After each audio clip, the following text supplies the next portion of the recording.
Finalmente chegamos à finalização da nossa preparação de sermão. Sextou para o pregador e para a pregadora. Seja muito bem-vindo a este canal. Meu nome é Paulo, eu sou pastor e teólogo e hoje saberemos a responsabilidade de quem prega na sexta-feira. Antes de mais nada, eu gostaria de pedir aquela força a cada um de vocês. Inscrevam-se no canal, compartilhem, ativem aí o sininho para que mais conteúdos possam achegar-se à sua linha do tempo e você fique por dentro de tudo o que está sendo postado e discutido neste canal. Compartilha com um amigo, com uma amiga que se interessa pelo tema, curta, comenta aí se isso foi relevante para você, se isso te ajudou em algum aspecto da sua preparação de sermão e até a entrega do seu sermão.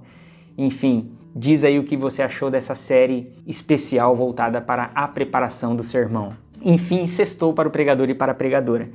Qual é a nossa responsabilidade? Na sexta-feira, basicamente, nós vamos reavaliar o nosso sermão. Nós vamos ler o nosso sermão todo para que ele fique memorizado. E aqui vai uma dica, talvez. Eu prefiro digitar todo o meu sermão, escrevê-lo todinho. Mesmo que você não vá levá-lo ao púlpito, mesmo que você não vá usá-lo na pregação, é bom que você escreva ele todinho, para que você possa memorizá-lo e vá sempre com a maior eficiência daquilo que você preparou para o púlpito, para que você possa entregar o máximo possível de tudo aquilo que você pensou e preparou. Há aqueles que conseguem, com um pequeno esboço, com frases, focos, pregar e lembrar-se de tudo aquilo que eles desenvolveram na preparação. Há aqueles também que não levam nenhum tipo de esboço e conseguem lá no púlpito pregar tudo aquilo que eles pensaram na preparação. Eu não sou assim. Eu levo o meu sermão todinho escrito. Eu levava apenas frases, palavras-chave que me faziam lembrar do assunto. No entanto, depois que eu comecei a levar o sermão todo para o púlpito, eu não parei mais. Essa é a forma como eu também entrego o sermão. No entanto, eu leio ao ponto de não precisar depender dele lá no púlpito. Então eu bato o olho, eu sei onde eu estou, como eu estou caminhando, e eu continuo a minha comunicação ali, olhando para os ouvintes, mantendo o contato com eles. Eu não fico dependente do meu manuscrito. Por isso que é importante você ler o seu sermão. Muitas vezes também eu ouço pregações neste passo, ou na quinta-feira, ou mesmo na sexta-feira eu ouço algumas pregações, para saber se há algo que eu possa ali colocar ainda no sermão. Algo que possa me ajudar e caminhe no mesmo sentido do meu pensamento e da minha preparação.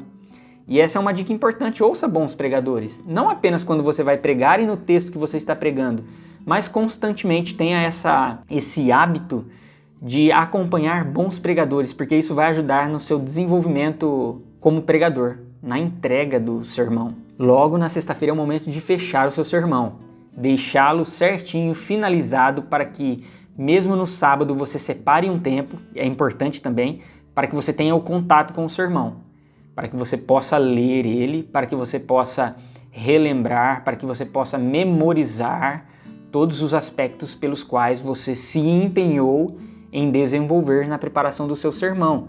Na sexta também é o momento de você preparar a identidade visual, fazer o seu PowerPoint, os seus slides. Eu não sou especialista com relação a slides, mas uma única dica que eu trago para vocês é menos é mais. Tá bom? Então coloquem ali o que for ajudar a memorizar tudo aquilo que você está trazendo na fala visualmente. E treine a comunicação. São dicas que nós temos desde que começamos a lidar com o falar em público. Eu sou formado em administração também. Quando eu comecei a graduação em administração, foi a primeira graduação que eu fiz, já quando nós começamos ali a falar em público, muitas dicas de como poder se comunicar melhor, entregar melhor o conteúdo que você estudou, começaram a ser direcionadas a nós. E dentre elas, algumas dicas como você pregar em voz audível para você mesmo ou para outra pessoa, pensando aqui no caso do sermão. Então você pregue o seu sermão, lendo ele e procurando ficar independente dele, batendo o olho para que você se lembre de alguns pontos ali, para que coisas importantes também não possam ser deixadas para trás, e mesmo que algumas coisas fiquem para trás, não tem problema, o Espírito Santo está direcionando aquele momento para que você fale aquilo que ele deseja que você fale. Isso não significa que você não deve estudar e levar ali o que você preparou. O Espírito Santo está com você desde o momento que você decidiu ali preparar o sermão, que você orou para a escolha do texto e todas as demais dinâmicas. Então, treine frente ao espelho, treine em voz alta, se ouça para saber como que você está com o seu próprio sermão. É necessário conhecê-lo bem para que você também possa entregá-lo de maneira eficiente. E finalizando aqui essa nossa conversa, esse nosso bate-papo acerca da preparação do sermão, eu gostaria de trazer algumas considerações acerca de toda a preparação e a forma como eu levo toda essa dinâmica. E antes disso, eu vou mostrar para vocês a tela, como ficou fechada a nossa preparação, a nossa estrutura, e eu vou disponibilizar essa estrutura aí para vocês nos comentários, para que você possa ter acesso aí, tá bom? Então estamos aqui com a nossa estrutura, que nós utilizamos o texto de Deuteronômio capítulo 6 no método herculano. Então nós temos a introdução, a qual nós fazemos perguntas ou levantamos alguma história ou alguma ilustração, geralmente ligadas à problemática do texto. Aí nós temos a leitura do texto, nós temos a contextualização, na qual estão inseridas as seguintes informações: destinatário, autor, momento histórico, situação dos envolvidos e objetivo do escrito, dentre outras características também. O nosso tema, que é a nossa defesa do argumento, a nossa proposição, que ela é baseada geralmente na graça manifestada por Deus no texto. E aqui o primeiro argumento, o desenvolvimento e as aplicações. Segundo argumento, o desenvolvimento, que é a exposição do texto, seguido das aplicações. A nossa ponte cristocêntrica, então buscar elementos que apresentem o evangelho, ligados que façam sentido com o texto que você está trabalhando. Implicações e missão, então de que forma o povo de Deus vive a partir da graça e manifestação da obra de Jesus Cristo hoje. E a conclusão, que é a repetição do tema, mais os argumentos do nosso desenvolvimento, mais algumas informações aqui para encorpar a nossa conclusão. Então este é o nosso método e eu vou disponibilizá-lo para vocês. Voltando aqui, mais algumas considerações. Por exemplo, quando eu olho para um texto e eu faço a pergunta qual o problema, qual a graça, qual a missão, quando eu falo em problema, eu trabalho geralmente um grande problema, uma grande ideia no meu sermão. Eu não abro muitos braços de problemas, porque comunicativamente, e essa é a forma como eu trabalho, tá, meus queridos, assim, cada um tem a sua dinâmica, cada um tem a sua perspectiva acerca da homilética, e sinta-se à vontade em fazer o uso da maneira como você sempre fez. Aqui eu estou trazendo informações que possam contribuir aí com você. No entanto, se achar relevante o que eu estou falando, que de fato sirva para cada um de vocês. Eu trabalho um grande problema, porque comunicativamente é mais fácil do ouvinte gravar uma grande ideia no seu sermão do que às vezes 5 pontos que são muito diferentes um do outro. E aí fica difícil dele guardar esses 5 elementos, ao ponto em que se você trabalhar um grande problema, uma grande ideia, primeiro que você consegue aprofundá-lo de maneira mais eficiente, sem que tome muito tempo do sermão. Pensa se nós fôssemos abordar 5 grandes temas ou dificuldades dentro do nosso sermão e precisássemos aprofundá-los.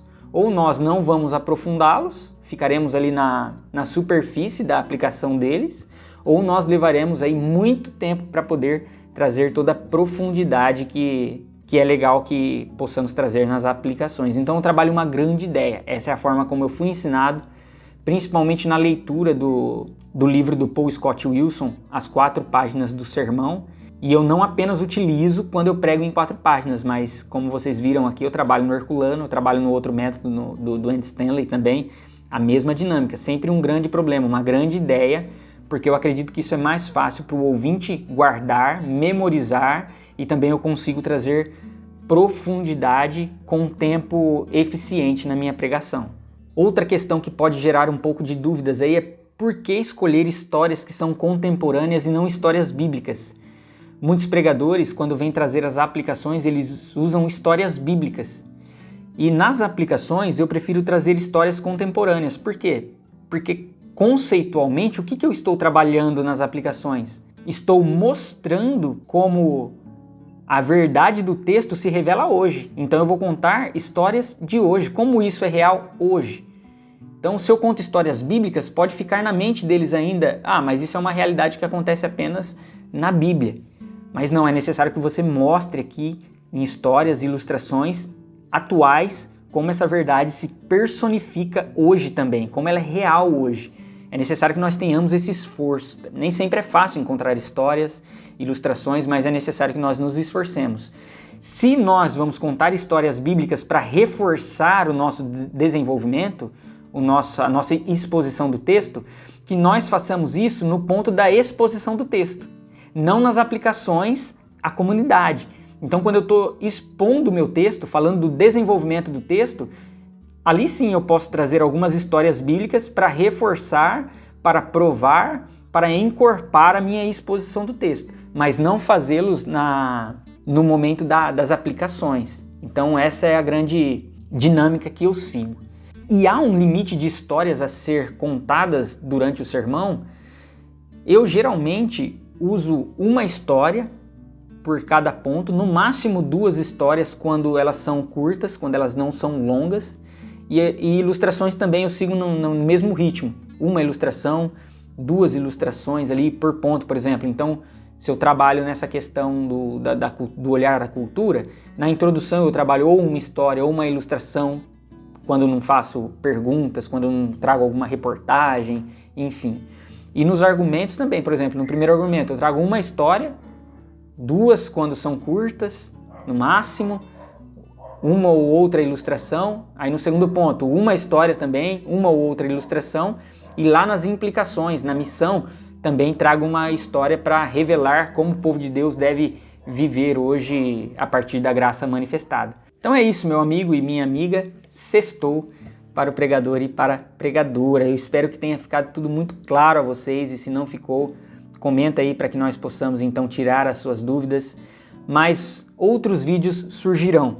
Aí, inclusive falarei sobre os métodos, o método herculano detalhadamente, falarei sobre o método 4 páginas detalhadamente, falarei sobre o método do Andy Stanley detalhadamente, de forma que nós possamos então estar habilitados a usar estes métodos. A pregação não depende do método, tá bom? A pregação depende única e exclusivamente da ação do Espírito Santo e da palavra de Deus. Tendo a palavra de Deus e a ação do Espírito Santo já é mais do que suficiente. No entanto, nós usamos todas essas ferramentas que eu estou trazendo desde segunda-feira para que nós possamos nos empenhar em ser o mais eficiente possível dentro da nossa capacidade, dentro daquilo que Deus tem proporcionado a nós de aprendizado, de desenvolvimento, de amadurecimento. Tudo para a honra e para a glória dele. Que Deus abençoe a vida de cada um de vocês e que possamos continuar caminhando juntos aí. Um forte abraço. Até mais.